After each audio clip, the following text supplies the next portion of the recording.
নিজের নাম দিয়ে জন্মদিনের গান বানান মাত্র 1 মিনিটে। সিম্পলি কোনো একটা ওয়েবসাইটে প্রবেশ করবেন, ওয়েবসাইটে ঢুকে সার্চ করবেন ওয়ান হ্যাপি বার্থডে।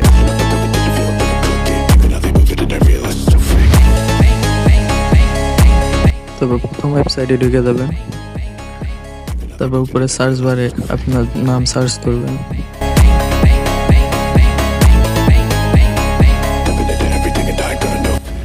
সার্চ করার পর সিম্পলি আপনার নামের উপর টাচ করবেন।